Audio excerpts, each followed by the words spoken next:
Hello everyone, welcome to Garima Sethi's classes. आज मैं आपके लिए लेके आई हूँ डायमेंशनल एनालिसिस से रिलेटेड कुछ क्वेश्चंस जो हमारे काम आएंगे आगे एग्जाम पॉइंट ऑफ व्यू से, और आपके कॉम्पिटिटिव लेवल पे आपको इनके रिजल्ट याद होने चाहिए। अगर आपने पहली वीडियोस देखी हैं तो उसमें मैंने डायमेंशनल एनालिसिस को पूरा क्लियर करवाया है कि होता क्या है, किस तरीके से हम इसकी एप्लीकेशंस हैं और इसकी क्या क्या लिमिटेशंस हैं। अगर आपको उन वीडियोस में कुछ डाउट है तो आप कमेंट सेक्शन में जाके कमेंट कर सकते हैं, और इन क्वेश्चंस को अब उसी फॉर्मूलाज से हम ड्राइव करने की कोशिश करेंगे। ठीक है, ये आपके एग्जाम पॉइंट ऑफ व्यू से देखो बहुत जरूरी है कि आपको पता होना चाहिए कि आप कोई भी चीज कैसे निकाल रहे हैं। हर चीज तुक्के से नहीं चलती, तो आपको बेसिक पता होगा, अगर कंसेप्ट आपका क्लियर होगा तो आप कोई भी कॉम्पिटिटिव लेवल को क्रैक कर सकते हैं। चलो हम आज शुरू करते हैं। हमारा फर्स्ट क्वेश्चन है, find dimensional formula of the thermal conductivity के, जिसमें हमें रिलेशन गिवन है कि Q is equal to K A theta two minus theta one into T divide by D, जहां हमारा Q जो है वो हीट एनर्जी है, ए एरिया है, theta two minus theta one हमारा टेम्परेचर डिफरेंस है, टी टाइम है और डी डिस्टेंस है। तो हमें के की डायमेंशनल फॉर्मूला निकालना है कि के को हम डायमेंशंस की फॉर्म में किस तरीके से लिखेंगे। तो उससे पहले हमें क्या करना है, हम के की वैल्यू लिखते हैं। हमारा जो रिलेशन दिया हुआ है हमें Q इज इक्वल टू के theta two minus theta one T divide by D, हम यहां से के की वैल्यू निकालते हैं। तो के की वैल्यू क्या हो जाएगी, क्यू डी अपॉन में A theta two minus theta one into T. ठीक है, हमारे पास ये के की वैल्यू आ गई। अब हमें इसकी डायमेंशन निकालनी है। जो सबसे पहले आप देखो, थीटा जो होता है, थीटा हीट एनर्जी है। एनर्जी की जो हमारी डायमेंशन होती है that is ml square T minus two. Energy चाहे कोई भी हो, kinetic potential, gravitational potential energy कोई भी हो, उसकी डायमेंशन सेम रहेगी, वो चेंज नहीं होगी, क्योंकि है तो एनर्जी ही ना, ये तो जस्ट एक टाइप्स है एनर्जी के, तो इसीलिए उसकी डायमेंशन सेम रहेगी। एरिया की जो डायमेंशन होती है वो एल स्क्वेयर होती है। टेम्परेचर डिफरेंस की जो डायमेंशन है वो यहाँ हम थीटा ले लेंगे। टाइम हमारा टी में आएगा और डिस्टेंस की डायमेंशन एल होती है। ठीक है, जिन्होंने पिछली वीडियोस देखी हैं उन्हें ये बात समझ आ गई होगी कि ये जो डायमेंशंस हैं वो मैंने कैसे लिखी हैं। उसके बाद ये सारी वैल्यूज जस्ट आपको इस फॉर्मूला में पुट करनी है। क्यू की हो गई ml square T minus two, D हमारा क्या है, एल है, डिवाइड बाय एरिया क्या है, L square, theta two minus theta one हमारा थीटा हो गया, और इनटू में जो टी है वो हो गया कैपिटल टी। अब जो कैंसिल आउट होता है ऊपर नीचे उसको कैंसिल आउट कर दो, जैसे एल स्क्वेयर से एल स्क्वेयर हो गया। और कुछ होता है नहीं। एक चीज ध्यान रखना, टी माइनस टू है ऊपर और नीचे टी है, तो ये जब टी ऊपर जाएगा तो ये टी माइनस वन हो जाएगा, तो इसीलिए आप टी और टी माइनस टू को कैंसिल आउट नहीं कर सकते। तो हमारे पास बचेगा क्या, m T minus two into L into में थीटा माइनस वन और टी माइनस वन। ठीक है, अब यहाँ आ गया m l T minus two और टी माइनस वन। आपको पता है कि बेस अगर सेम हो तो पावर्स ऐड हो जाती हैं, तो ये हो गया टी माइनस थ्री और थीटा माइनस वन। ये डायमेंशन आ गई हमारी के की। क्लियर। हमारा नेक्स्ट क्वेश्चन है find dimensional formula for surface tension S। Given है हमें S is equal to rho G R H by two. ठीक है, जहां रो हमारा डेंसिटी है, R रेडियस है, H हाइट और G हमारी ग्रेविटी है। हमें कुछ नहीं करना, पिछले क्वेश्चन की तरह ही हमें क्या करना है, हमें इस फॉर्मूला में पहले सबकी डायमेंशंस लिखनी है और उसको फिर इस फॉर्मूला में पुट करना है।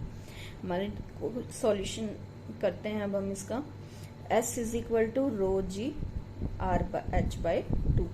ठीक है, डेंसिटी की क्या होती है, डेंसिटी बेसिकली हमारे पास क्या होता है, देखो अगर मैं आपको निकाल के दिखाऊं डेंसिटी में, तो रो हमारा क्या होता है, मास पर यूनिट वॉल्यूम। मास हमारा क्या है, m है, और v वॉल्यूम हमारा क्या होता है, l क्यूब तो यहाँ से रो डायमेंशन आ गई ml-3। ठीक है, यहाँ क्या आ गया हमारे पास ml-3।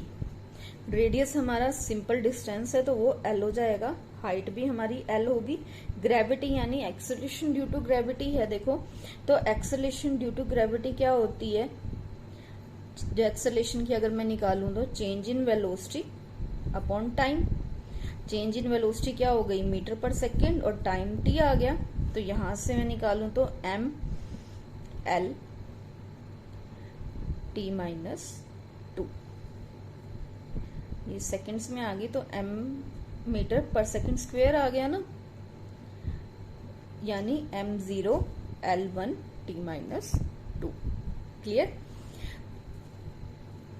तो यहाँ पे हमें वैल्यू ग्रेविटी की क्या आ जाएगी, ग्रेविटी और एक्सेलरेशन दोनों सेम होती हैं, ये चीज आपको पता ही है। अगर हम अपवर्ड या डाउनवर्ड की बात करते हैं तो वहां पे एक्सेलरेशन ड्यू टू ग्रेविटी आ जाती है, अगर हम स्ट्रेट लाइन की बात करते हैं तो वहां एक्सेलरेशन आती है। यूनिट दोनों की सेम है तो डायमेंशन भी दोनों की सेम रहेगी। क्या हो गई, l-2। क्लियर।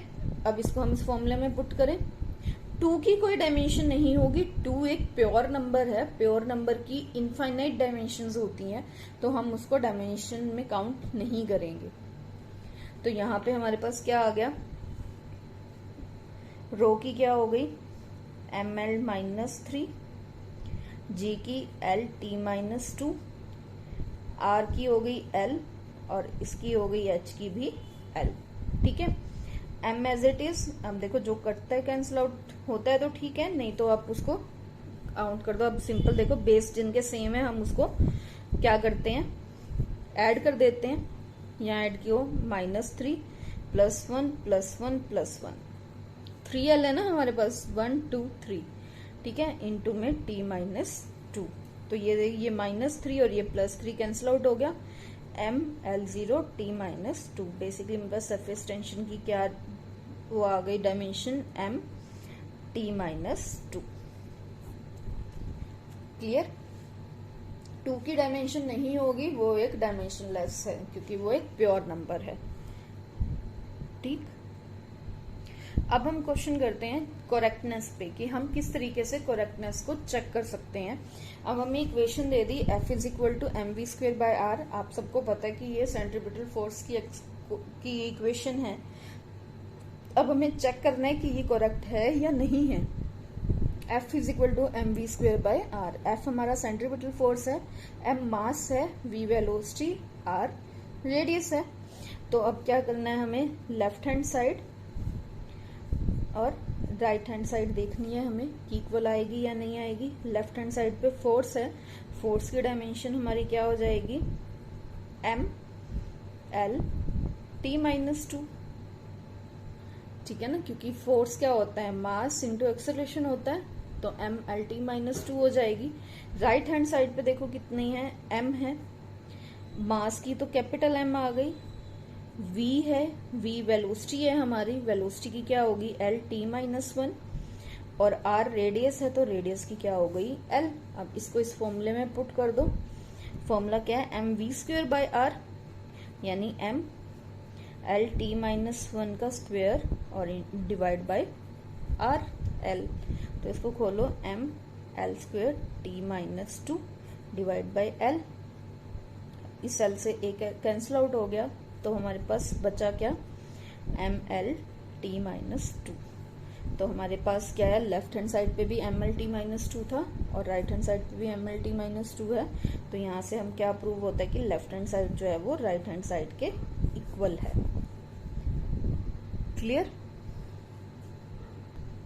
अब इसी में हमारा नेक्स्ट क्वेश्चन है, check correctness of equation n = 1/2l √f/m, जहाँ पे n हमारी फ्रिक्वेंसी है, l लेंथ है, f हमारी टेंशन है यानी एक तरह से फोर्स है हमारा, और m यहाँ पे क्या है, मास पर यूनिट लेंथ। ठीक है, ये हमारी फ्रिक्वेंसी का फॉर्मूला होता है। तो हमें इसकी करेक्टनेस चेक करनी है। फ्रीक्वेंसी अगर आपको पता हो तो फ्रीक्वेंसी क्या होती है, रेसिप्रोकल ऑफ टाइम होती है। तो इसकी जो डायमेंशन होगी वो t-1 हो जाएगी, लेंथ की l होती है, टेंशन हमारा एक तरह से फोर्स है तो यहाँ पे क्या हो जाएगा ml-t-2, और मास पर यूनिट लेंथ की क्या हो गई, ml-1। ठीक है, अब सबकी डायमेंशंस आपके पास आ गई हैं, आपको क्या करना है, आपको सिर्फ चेक करना है लेफ्ट हैंड साइड और right hand side. Left hand side पे मेरे पास क्या है, फ्रीक्वेंसी है n की डायमेंशन क्या हो जाएगी, t-1। अगर राइट साइड पे भी हमारी t-1 आ गई तो हमारी ये इक्वेशन करेक्ट है। राइट साइड पे हमारे पास क्या है, 1/L रूट f/m। 1/L का मतलब क्या हुआ, l-1, और रूट का मतलब क्या हुआ, f/m यानी कि हाफ। ठीक है, अब इनकी वैल्यू पुट कर दो, l-1 f की जगह पे आ जाएगा mlt-2 की power half divide by m है ml-1 की पावर 1/2। क्लियर, थोड़ा सा और सॉल्व करते हैं इसको। l-1 m1/2 l1/2 t-1 क्योंकि 2 है और ये हाफ है तो वो कैंसिल आउट हो गया, 1 बचेगा, डिवाइड बाय m1/2 और l-1/2। ठीक है, तो ये हाफ m कैंसिल आउट हो गया एक दूसरे से। जे l हाफ है और ये l माइनस हाफ है तो ये दोनों कैंसिल आउट नहीं होंगे क्योंकि ये ऊपर जाके l हाफ हो जाएगा। तो यहाँ पे देखो l-1 l1/2 t-1 और ऊपर जाके l1/2 हो गया। बेस सेम है तो पावर ऐड हो जाएंगी, -1 +1/2 +1/2 और t की पावर -1। यहाँ -1 है, हाफ ऑफ मिलके +1 हुआ तो ये आपस में क्या हो गए, कैंसिल आउट हो गए, तो l की 0 आ गई और t-1। बेसिकली हमारे पास क्या बचा, राइट हैंड साइड पे भी t-1, यहाँ भी t-1 था, तो क्या प्रूव हुआ, hence left hand side is equal to right hand side. इसी तरीके से हमें क्या करना है, हमें सारे क्वेश्चंस की करेक्टनेस चेक करनी है। जो जो हमें इक्वेशंस दी गई हो आपको इसी तरीके से एक तरफ लेफ्ट हैंड साइड लिखना है और एक तरफ राइट हैंड साइड लिखना है और उसकी इक्वेशन चेक करनी है। अगर दोनों की डायमेंशन सेम आती है तो आपकी जो इक्वेशन है वो ठीक है। अब देखो इसमें एक चीज आती है, यहाँ पे 12 था, 2 का बीच में कोई रोल नहीं था। अगर इस 2 की जगह 3 भी होता, 4 भी होता तो भी हम इसको करेक्ट ही शो करते क्योंकि 2 हमारे लिए डायमेंशनलेस है। क्लियर है, ये लिमिटेशन मैंने आपको लास्ट वीडियो में बताई थी कि ये क्या करता है, ये जो प्योर नंबर्स हैं या जो हमारे कांस्टेंट आते हैं उनकी वैल्यूज डिफाइन नहीं करता कि कितनी होगी। क्लियर, होप कि आपको ये वीडियो पसंद आई हो और आप प्लीज़ चैनल को लाइक और सब्सक्राइब ज़रूर करें ताकि मैं और भी अच्छे से आपकी तैयारी करवा पाऊँ +1 की। बीच बीच में मैं आपको जेई और आईआईटी के क्वेश्चंस करवाती रहूँगी, पर सबसे पहले ज़रूरी है आपके लिए बेसिक कर। अगर आपको बेसिक क्लियर है तो आप किसी भी तरीके का क्वेश्चन सॉल्व कर सकते हैं, चाहे वो किसी भी कॉम्पिटिटिव लेवल के अंदर हो। तो आपको ज़रूरी देखिए कि कंपटीशन लेवल की तैयारी ज़रूरी है बट पहले बेसिक। ठीक है, तो आई होप कि आप मुझे सपोर्ट करेंगे और आगे वीडियोस मैं बनाती रहूँगी। आपको कोई भी डाउट होता है तो आप कमेंट सेक्शन में जाकर ज़रूर कमेंट कीजिए। क्लियर, अपना ध्यान रखिएगा और अच्छे से स्टडीज कीजिए। कुछ भी +1 में मुश्किल नहीं है, अगर आप एक बार ठान लें तो आप बहुत अच्छे से +1 पार कर सकते हैं और साथ साथ अपने कॉम्पिटिटिव लेवल की भी तैयारी कर सकते हैं। Okay, bye.